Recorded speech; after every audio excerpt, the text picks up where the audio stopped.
I feel that he was murdered unjustly. I don't even feel like it's a black and white thing, honestly. You know, in my opinion, I really don't feel like it's a black and white thing. I feel like it's just something that he continued to do, and the police knew, you know, they knew. It wasn't like it was a shock, they knew. All right, that's the widow of Gavin McInnes, as we welcome you back. That's the widow of Eric Gardner, saying it was not a black and white thing. Sitting next to Al Sharpton, I thought he was going to pass out, and saying that the police knew. And he knew the police knew, meaning selling the cigarettes. She said they used to call him, hey, Siggy. The point is, and we ended the last segment you saying that, you know, they shouldn't be arrested for the loose cigarettes. The reason is twofold. There was a change of policy by the #1 cop in charge under the commissioner, who's African-American, who said they were getting tons of 311 calls from merchants who sell legitimate cigarettes. And when it reaches a certain point, they don't just give a summons, they arrest. They arrested this guy 30 times prior. Yep.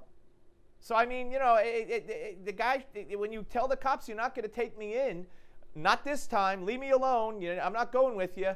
I mean, she went on to say he had asthma, he couldn't work, he was lazy, he tried to get other jobs, but his asthma and his overweight prohibited him from working. So I'm sure the grand jury heard all of this stuff and took it into consideration. Yes, look, but what stands is that Mike Brown and Eric Garner are two different worlds. Mike Brown was charging at the cop. When you look at the trajectories of the bullet holes, you can see someone going like this. This was just a boring, stupid misdemeanor that got blown out of proportion. And New York is a total anarchy wasteland. I mean, Chinatown has fake handbags. It seems like all of Chinatown is illegitimate 24 hours a day. And these cops, yes, they get orders from up above, but there's laws like in New York right now, you can't walk if you have an ice cream cone in your back pocket, because that was used by horse thieves back in the 1800s. That law is still on the books, but cops don't have to enforce it. So they don't have to tackle a dude who's selling loose cigarettes. I'm not saying what they did was totally wrong. I'm not saying that Eric Garner shouldn't have complied. He did the wrong thing. If you're getting hassled by the cops, you have to just go, oh, this is going to come up later. Just ride it out. Deal with it later. Right. But to sit there and think you're going to win against the cops is naive. Absolutely. But it is a totally different case. No, absolutely it's totally different. I couldn't agree with you more. I want you to hear something Melissa Harris Perry said, which just shows you seriously, Gavin, the real culture war that we are in.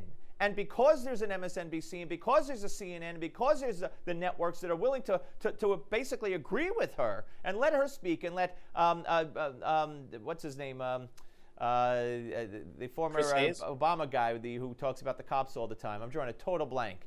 But you know, they bash the cops. Listen to what Melissa Harris Perry said.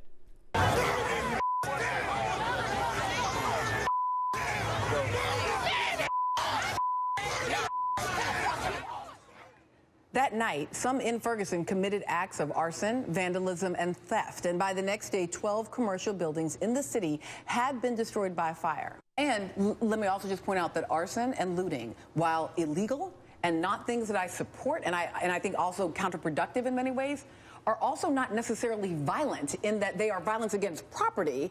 And that does actually carry a legal difference, right? I mean, violence against property ought to be different than violence against bodies. Right. I mean, certainly harming a human being is worse than burning down a building. Or it should be, right?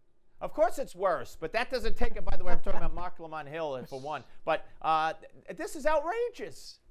It is bizarre, isn't it? Here's what you have to know about Melissa Harris Perry. She's white.